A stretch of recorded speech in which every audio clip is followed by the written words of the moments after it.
Hey, everyone, and welcome to your favorite security podcast. And I know what you're thinking, Matt. How do you know that it's our favorite security podcast? Well, let me do a little sampling. Aaron, it's probably Aaron's second favorite security podcast, but Anthony, is it your favorite security podcast? He nodded his head at least. So, yeah. See, I did. He's got to get used to that, Matt. No, let's keep this in there because Anthony's so used to just being YouTube only. He's going to have to make the transition that I had to do, where you record audio, you have people driving and listening, Anthony, and then you're going to have people watching on YouTube. So nodding your head doesn't always work in the podcast world. But see, Two out of three people agree this is your favorite security podcast. 3 out of 3 people that don't have their own security podcast agree that this is the best one out there. And why? Because we are the security podcast that promises no PowerPoint slides, no marketing jargon, and no acronyms. Yes, if any of us use an acronym today, it's totally fair to ask that person what that acronym stands for. If we do then explain the acronym, we can go back to using the acronym because we understand why they're there. It's just they get confusing sometimes.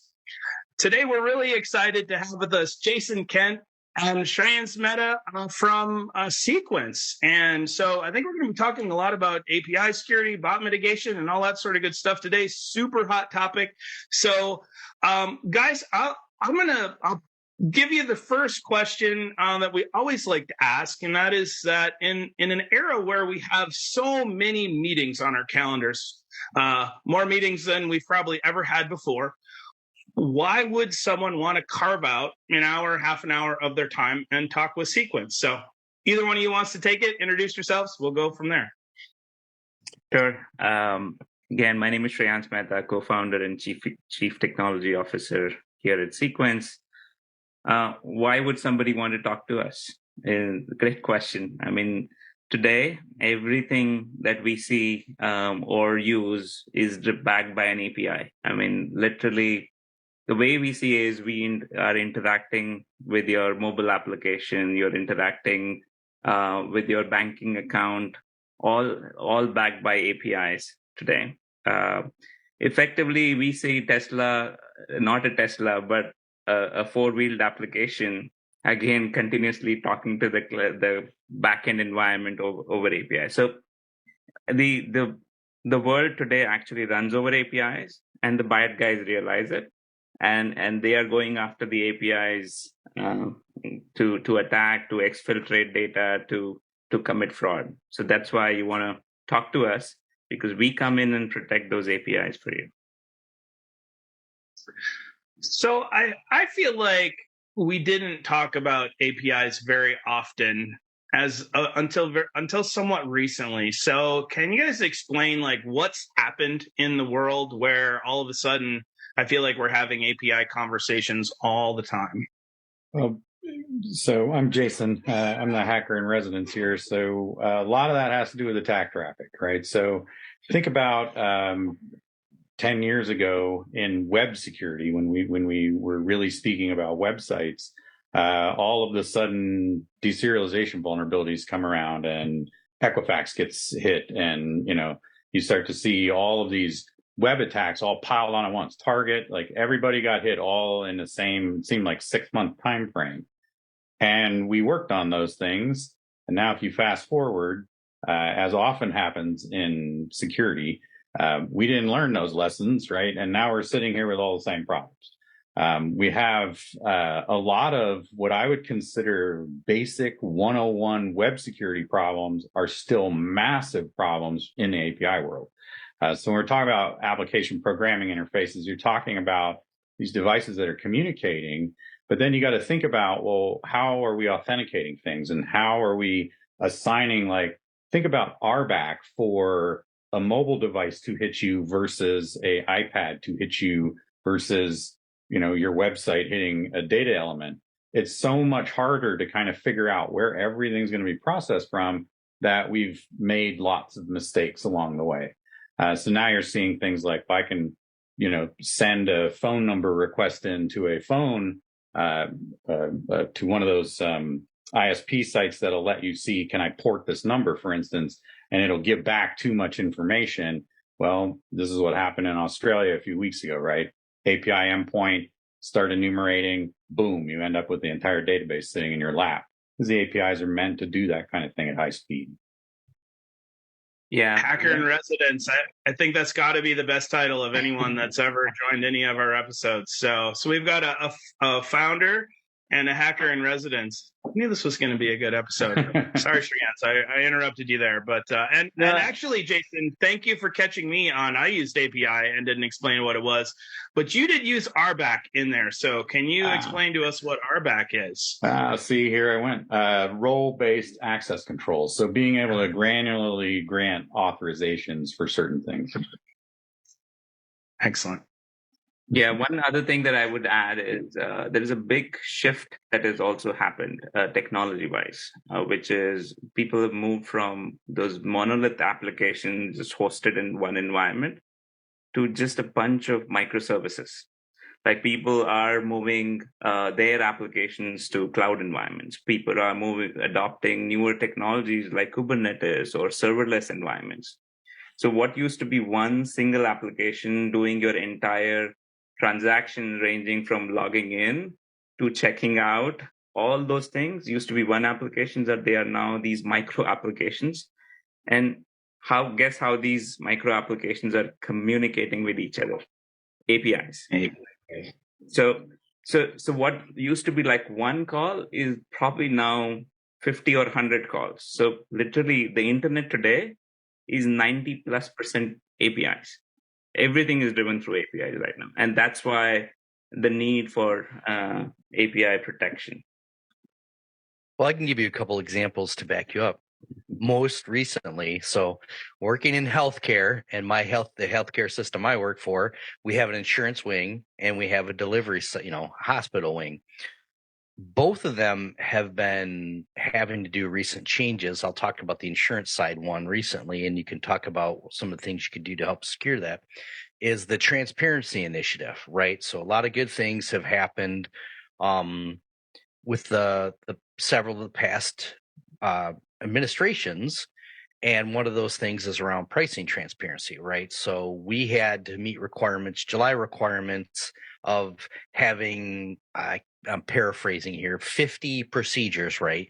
We have to be able to say what it costs for these 50 procedures, and we had to make them available in an API that, different government websites can pick up that information, right? So that's an example of new APIs that you don't really have authentication around because it's going to be public information.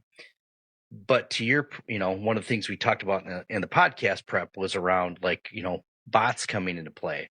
So that's one example where I'd like to hear your thoughts on how can you protect an API that has to be open by government regulations, because I could create a website right now legally and go call that API and aggregate that data to show what the price transparency is. And every healthcare system has to do it. Why don't we take a step even farther back from that first and just do the basic? And what is API protection, and how do you essentially protect APIs architecturally? Yeah, so if APIs are there to enable businesses, right? I mean, Aaron spoke about this healthcare system exposing public pricing information, right? Now, like telecom has different use cases where people are logging in or creating new accounts. Finances are about enabling APIs to transact, move money, things like that. Now, effectively, the abuse on top of it is very specific to the business logic that you are talking about, right?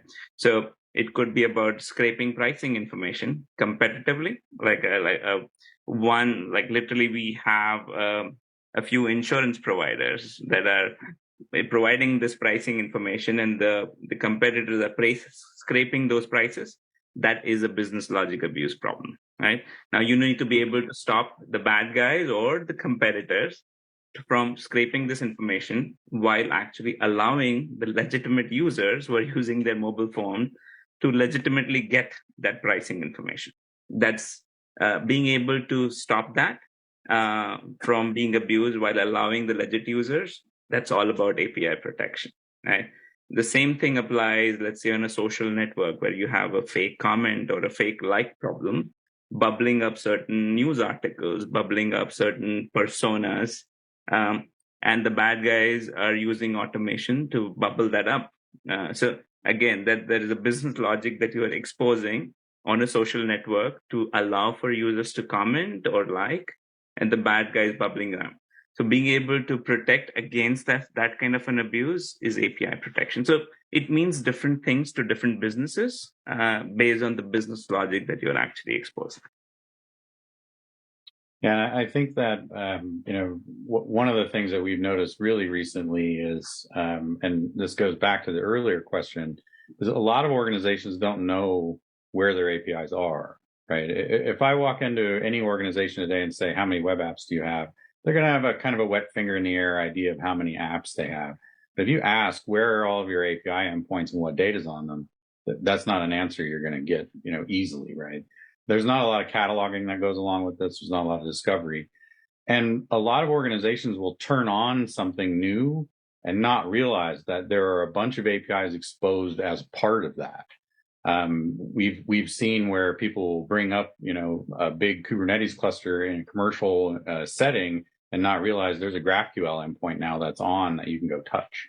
And so there's, these kinds of things that go around this. So leaning back on Shreyans's thought there is it really depends on what you're doing in the healthcare world, and especially in a world where you have to let people touch you. The first thing I think is taking your servers down because you have to let people touch you, right? So that first layer of API protection is going to almost be a DDoS layer. We're going to want to be throttling what happens in and out of that. That sounds like a very simple limp in strategy, but we've seen with organizations, as soon as they open an endpoint and enough attackers find out about it, they just get bowled over. We've seen in the retail space, when you do a hype sale, right? We're going to put these shoes on sale in 10 minutes. That 10 minutes is going to be scraping and people building carts, and there's going to be a massive amount of information. In fact, I just presented a use case on 40 minutes of attack data on 1,000 pairs of shoes, 24 million transactions, right? That's what you've got to build your infrastructure for when it's open and free to everyone, right? Where does the Cequence sit as far as, when we talk about protection? Are you guys in line, kind of like a WAF, or were you stopping those? Are you out of band and just monitoring that for alerts? How do you guys play into that then? So ultimately, to be able to stop for business logic attacks, you want to sit in line ultimately, but you may not want to start there. Right. First step to getting API protection is just visibility alone. So effectively, we can work with anything that the customer has, ranging from the CDN all the way to a pod in a Kubernetes environment. So we can sit anywhere close to those environments, giving that visibility. We can be out of band. We can be a sort of a call out from your API gateway, whatever that might be. But very quickly, if you're out of band, you realize that, okay, I'm getting this visibility that, okay, somebody's actually scraping me. Somebody's doing an account takeover. What do I do about it, right? Just visibility is not enough. You want to be able to stop it, and then signaling another tool like WAF or a DDoS protection system. It's already too late because those signals take time. The kinds of attacks that we see in real world, we actually call them single request attacks. That means I'm going to send you one request from one IP address and move on to the other one and move on to yet another one. So being in line actually gets you that ability to stop that based on the machine learning and behavior analysis to act not on an IP address, but the fingerprint that attack actually has. So, no, Matt, go ahead. Well, I was just going to say, so Aaron, going back to your conversation about that data that you have to have open or available or whatever, I guess outside of not knowing how many APIs you have, is it also a question of not necessarily knowing what's going across those APIs? And is that something that you help with as well? I guess the question is, are there more important APIs than others, if that makes sense? Yeah, we kind of have a multi-phasic approach that we like to do, especially with someone that comes to us new, where we just take a public look at their API environment. What can I find just by doing things like DNS searches and stuff like that? We built a system for that that will do a fairly shallow reach or a pretty deep reach into your environment, figure out where your APIs are. Once you know which endpoints are sort of interesting to you or which apps have APIs on them that you care about, we build an instrumentation into the system so that you can do things like analysis on requests and analysis on responses. So if you wanted to find out, am I, bleeding out HIPAA data, or is there a social security number buried in here, a pattern that matches that, or, some piece of data that you're really interested in. So it's sort of, I know where my endpoint is. I know what's communicating on that endpoint, what's happening back and forth. And then we take it a little bit further and say, all right, generate a spec here. Open API spec document for it. And let's compare all the transactions that come across this API to this spec and see, is anybody actually able to hit an endpoint that's not authenticated, or we leaking data off of an option endpoint that we didn't realize that we had left an option method on. And so we can take a sort of a compliance view of both request and response. And then there's a third step to this where you can actually take action. We're building more steps along this chain, so we believe that there's a lot more that needs to happen in API security. But these first three pieces are really crucial to getting to the point where you can say, all right, that bad transaction, I want to stop it. And I know where it is, why it happened, and how to stop it. So a follow-up question there, especially coming from your hacker point of view. A lot of times we'll run into companies that maybe don't feel like they're vulnerable, or they don't have things that are of value for a bad person to take advantage of. From the hacker perspective, if you're looking at like, how do you pick who to attack? Are you just like blanketing a whole bunch of different companies? Are you being very targeted about it? Like, what's the mindset of a hacker going after a company? So that's limited only by the creativity of the person, right? So we have a fairly good story along this line where a hacker may not be the person that you think. It could very well be just a smash and grab criminal.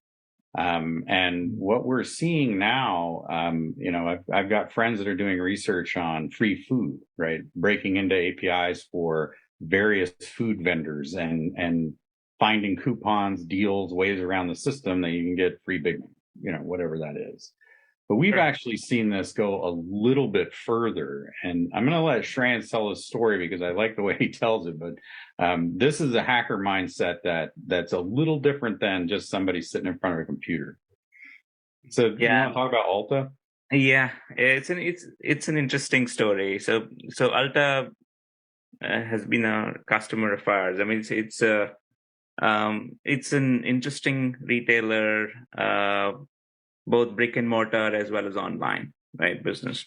When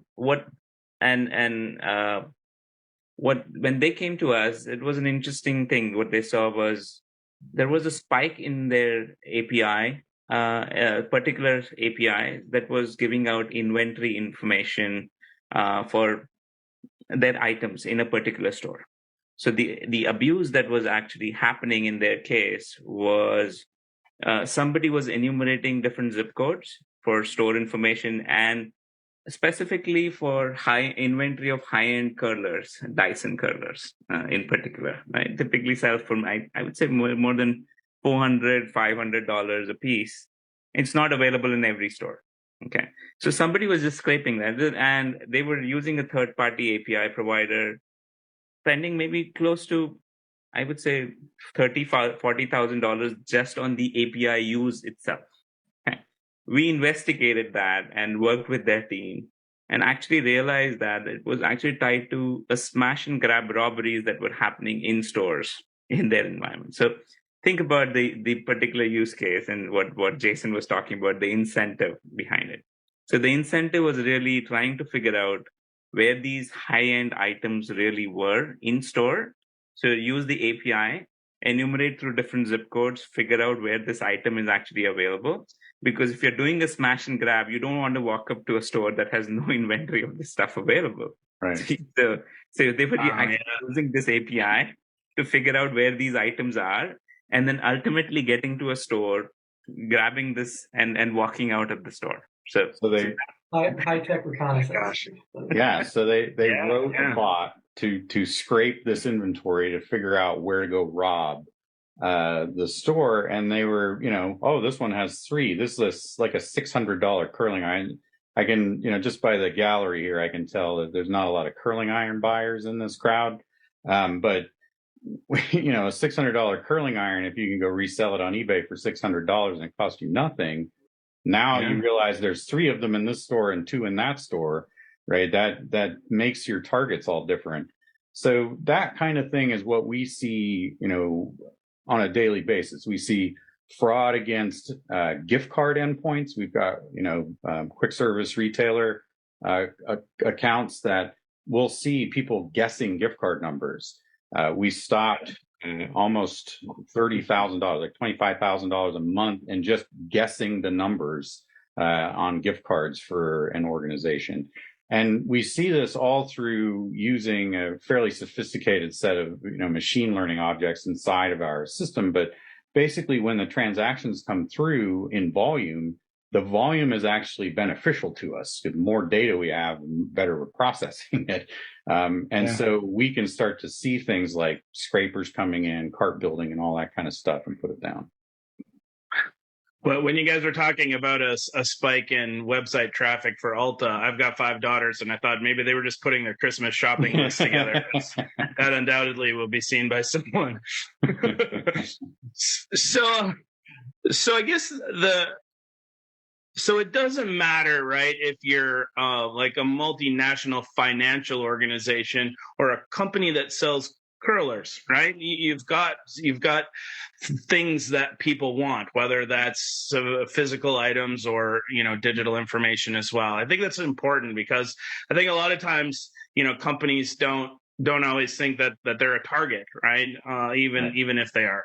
I was actually having a very fascinating. I was on a panel last week with someone who worked for a company.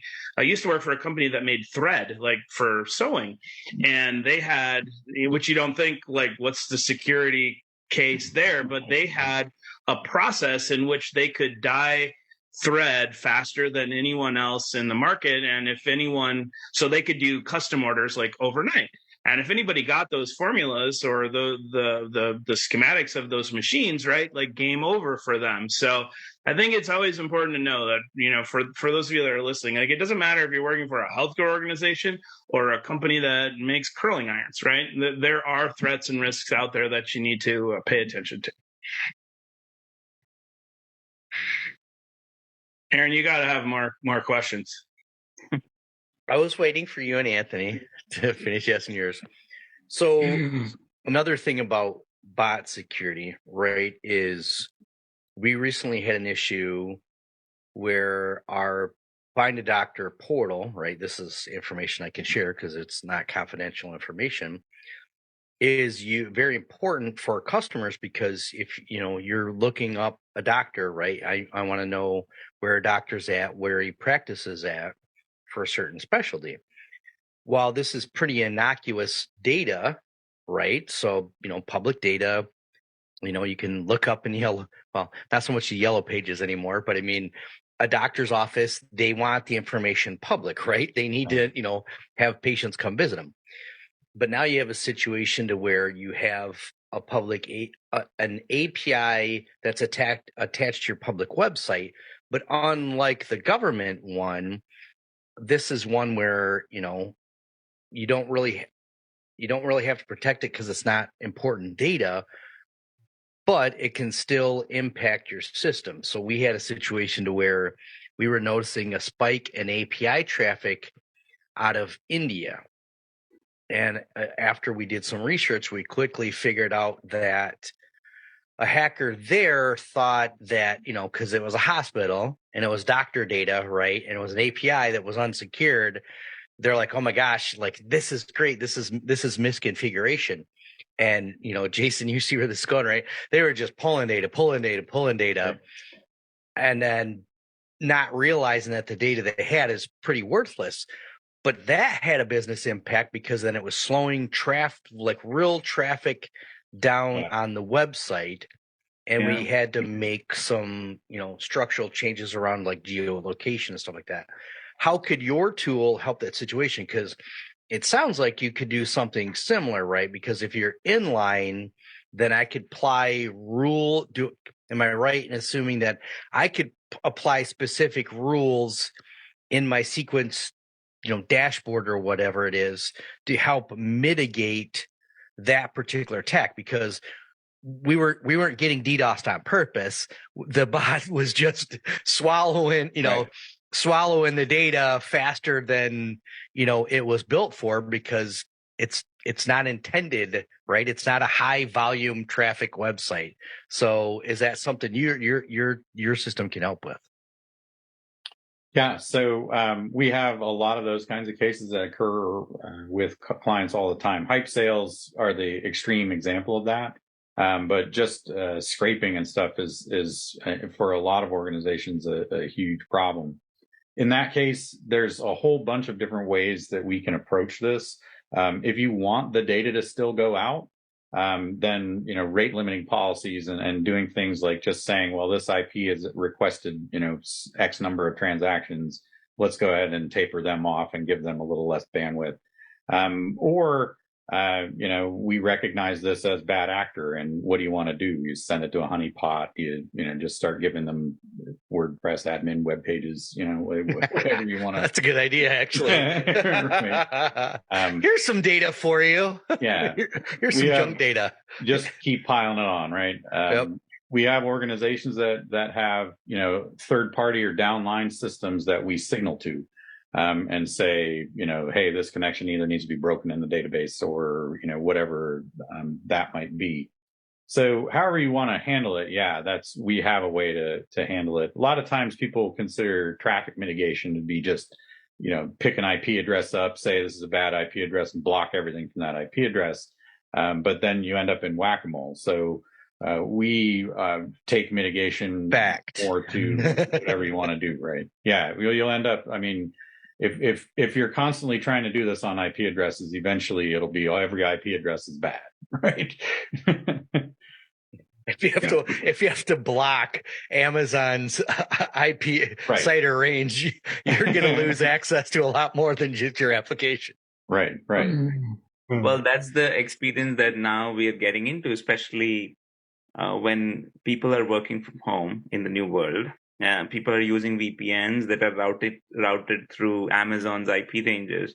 Most of the times that you see like logging in or something, a CAPTCHA, oh my God, you have to try to solve a CAPTCHA to get into a simple thing. But that's the way the world has pushed people towards, right? Effectively, right? To these mechanisms. And I'm not a proponent of a CAPTCHA, like coming from an API security world where there's no room for CAPTCHAs. But effectively, that user experience is getting impacted because lots of IPs land up in this blacklist or gray list and things like that. And ultimately, if you don't have a sophisticated mechanism to counter against them, all you can do is either block them or put in a CAPTCHA. Versus in our cases, we took a different mechanism or an approach to solve this, like what Jason spoke about, right? You can definitely block them. But what if you knew about their intent from machine learning and behavior analysis? Send them fake responses. If they're going after these doctor profiles, send them fake profiles, right? Mm-hmm. If they're going after pricing information, send them fake prices. So if you play with their economy, it makes it much harder for them rather than just simply blocking them.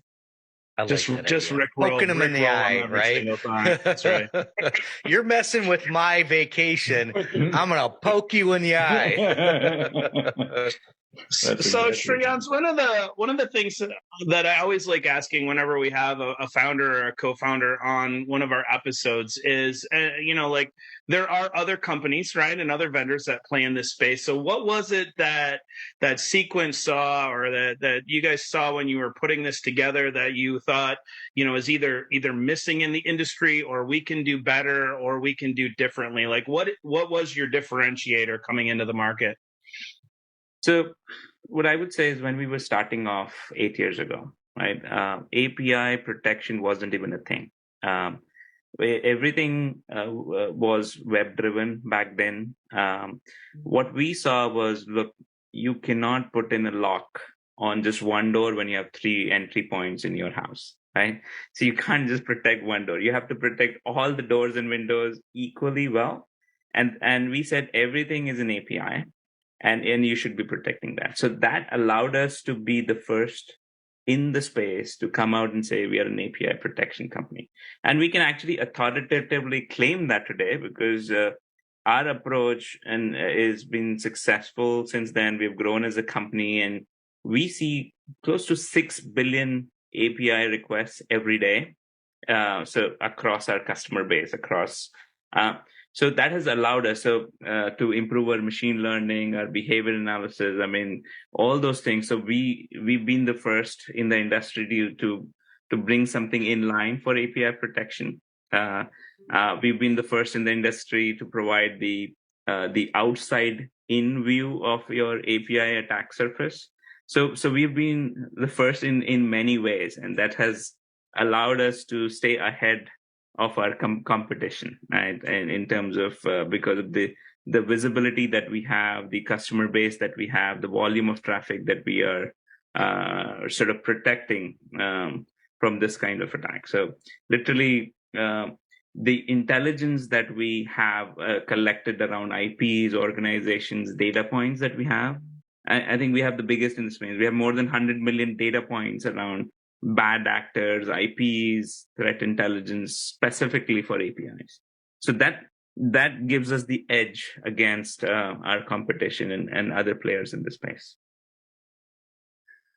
So talk a little bit about, from a technical standpoint, like let's talk about the sales process. Like what does a POC type of process look like, and then moving from there into production? Like talk through like how much effort there is, or what does the process look like of going down the Cequence path? Sure. So there are two kinds of customers that we deal with. One who knows that specifically I have a problem with my APIs. I'm trying to maybe inventory or catalog all the APIs that are out there. I just acquired a company. My developers are just rolling out stuff. Or it could be something like, okay, I have a scraping problem that Aaron was just talking about, right? So you could start, people can come in with a specific pain point, or people come in like, I need to invest in API security space. I know this is my biggest channel on which people are transacting on. I don't know where to start. So there are two personas that we typically deal with. For people who want to start from scratch, like I don't know where to start, right? We start with a simple thing where like an outside in view of your API attack surface, and which is effectively no deployment needed. You simply sign up on our portal, apispider.cequence.ai, get approved for the specific domain or two that you actually own, and just get an outside in view of where your APIs are actually hosted, some risks associated with it. This is just a hacker's view of your API attack surface. And to most people's surprise, they realize that typically their APIs are actually hosted in more than 10 different cloud environments. It's a big aha moment for them because people think most of my APIs are behind one cloud provider, let's say Amazon or GCP. But that realization is the starting point, and no deployment needed. I mean, you can come in, sign up, get approved, right? Then becomes the starting point that, okay, let's go after my GCP environment. That's where most of my assets are. Or let's go after my Apigee or whatever that starting point that we have uncovered with your Spider. It's a simple deployment. You can use us completely in our SaaS environment. That means no deployment needed. Just deploy simple sensors or defenders in your environment, and we give you that visibility. So it could be a POC driven motion, or it could, like Spider requires no POC, right? You can just sign up and go for it, right? But then you can sort of keep on expanding on the use cases and like inventory abuse and things like that. So you can go from there. Well, fellas, I learned something today. I learned that we probably should have gone into the high-end curler industry, because that sounds like a very profitable industry to go into. $600 is pretty good. But I also learned that APIs are everywhere, right? And your organization has probably more than what you think they do. And there's a very good chance that they are leaving your company vulnerable to people like Jason, who are out there always trying to hack into stuff. I promise I'll tell you if I find something. I promise. he's one of the good ones. So yeah. So if you are at all, and you should be interested in learning more about API security, bot mitigation, please check out the folks at Cequence.